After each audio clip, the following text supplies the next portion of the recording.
ফিরে আসলাম 2 দিন পর। ব্যক্তিগত একটু ব্যস্ততার কারণে 2 দিন ভিডিও আপলোড করতে পারি নাই, তার জন্য আমি দুঃখিত। তো 2 দিন গেম না খেলার জন্য বর্তমানে আমার গেমটার অবস্থা একটু খারাপ হয়ে গেছে, কেননা ভাই 2 দিন হাত ঠিক মতো চলেনি আর প্রচুর একটা কাজে ব্যস্ত ছিলাম। তো কোনো রকমের চিন্তা ভাবনা না করে যখন আমি আমার টিমমেট নিয়ে একটা ম্যাচ স্টার্ট করলাম, সেই ম্যাচ হয়ে গেল নতুন একটা ইতিহাস। কেননা কোনো কিছু চিন্তা ভাবনা না করে নর্মালভাবে আমি ম্যাচ খেলতেছিলাম এবং ম্যাচে কে পড়লো বা কে না পড়লো সেসব কোনো কিছু আমি পরোয়া করিনি। কিন্তু ভাই ম্যাচের একদম শেষ পর্যায়ে গিয়ে খেয়াল করে দেখলাম যে আমাদের ম্যাচে একটা বি ব্যাচ পড়েছিল, অর্থাৎ বি ব্যাচ ইউটিউবার একে এম মিরাজ ভাই। কিন্তু ভাই বিশ্বাস করেন, শুরুতে আমি খেয়ালই করিনি যে আমাদের ম্যাচে একটা বি ব্যাচ ইউটিউবার আছে। এবং শেষ পর্যন্ত আমাদের সাথে কী হয়েছিল সব কিছু যদি জানতে চান তাহলে অবশ্যই শেষ পর্যন্ত আমাদের ভিডিও দেখতে হবে।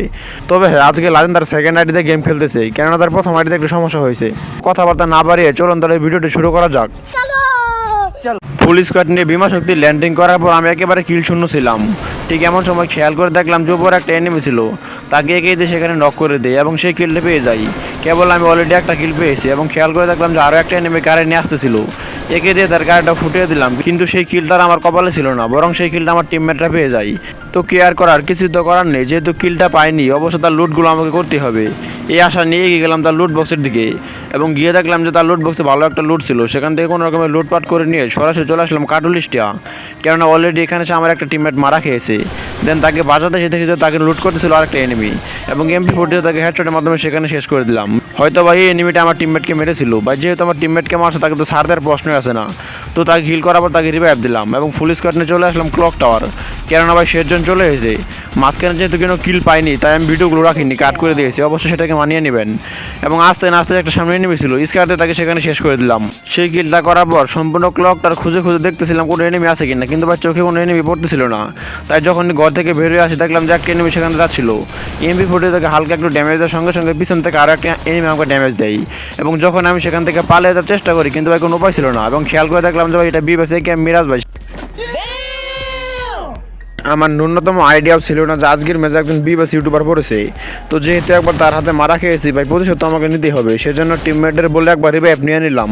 কিন্তু ভাই ফুল লুট নিয়ে কোনো বাল ছিঁড়তে পারিনি, শুধু থমসন নিয়ে তার কী ছিঁড়তে পারবো সেটা বোঝার বাকি ছিল না।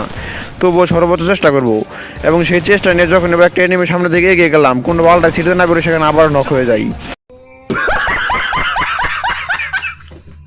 অনেকক্ষণ যাবত নক হওয়ার পর এই জায়গায় অপেক্ষা করতেছিলাম যে আমার টিমমেটরা আমাকে রিভাইভ দেয় কিনা, কিন্তু ভাই কেয়ার করার শেষ পর্যন্ত আমাকে রিভাইভ দিতে পারেনি, সেজন্য সেখানে আমি কনফার্ম হয়ে গেলাম। এবং কনফার্ম হওয়ার পরে দেখতে পেলাম যে আমার আরেকটা চুলবাকনার টিমমেট ডাবল স্নাইপার নিয়ে কেরাবারা করতেছিল এবং তার সামনে ছিল বিবেচ ইউটিউবার একে মিরাজ ভাই। তাকে সর্বোচ্চ দিন ইন্সপায়ার করলাম যে কোনোভাবে তাকে কিল করো, কিন্তু ভাই তার দ্বারা আর কোনো কিছু হলো না। এত দিন ইন্সপায়ার করার পরও সেই টিমমেটটা কিছুই করতে পারলো না, বরং হালকা একটু ফায়ার করতে গিয়ে সেখানে সে শেষ হয়ে গেল। এবং ফাইনালে আমাদের শেষ বছর বেঁচে আছে লাদেন। কি মনে হয় আপনাদের, লাদেন কি পারবে আমাদের ম্যাচটা বুয়া করতে?